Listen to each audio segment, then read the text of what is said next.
পুজোটা ভালো কেটেছে আর আনন্দ লাগছে, সাথে কষ্টও লাগছে। মাকে আবার 1 বছরের জন্য অপেক্ষা করতে হবে, 1 বছর পর আমরা মাকে আবার পাবো। মানে আমার স্মৃতি সিঁদুর যাতে অক্ষয় থাকে সেটাই কামনা করছি মার কাছে। মার কাছে চাইলাম, প্রথমে আমার পরিবারের মঙ্গল কামনা করলাম, তারপর দেশ ও দশের মঙ্গল কামনা করলাম। আমরা যেন সম্প্রীতির সাথে বাস করতে পারি এদেশে। মা যেন সেদিকটা আমাদেরকে সবার উপরে তার দৃষ্টি রাখেন আর কি। আর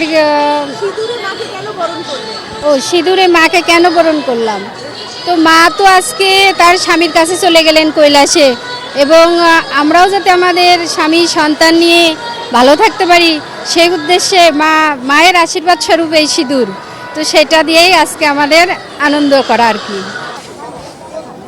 খুব খুব খুব ভালো এই দিনটা, সিঁদুর খেলাটার জন্যই আনন্দের, যে আমরা একটু নাচানাচি করি। হ্যাঁ, দুঃখ তো থাকে। যখন ঘট বিসর্জন হলো তখন আমার সত্যি চোখে জল চলে আসছে। অপেক্ষার ফল মিষ্টি, এটা কিন্তু সত্যি কথা। আমি মনে করেন দুর্গাপূজার 2 মাস আগে থেকে কি পরবো না পরবো, কোন দিন কোনটা পরবো, আমি কখনো শাড়ি রিপিট করি না ছোটোবেলা থেকে। 5 দিনে 5টা শাড়ি, তো ওই যে একটা আনন্দ। কিন্তু এই যে পুজোটা হয়ে যাচ্ছে এটার জন্য কষ্ট লাগছে।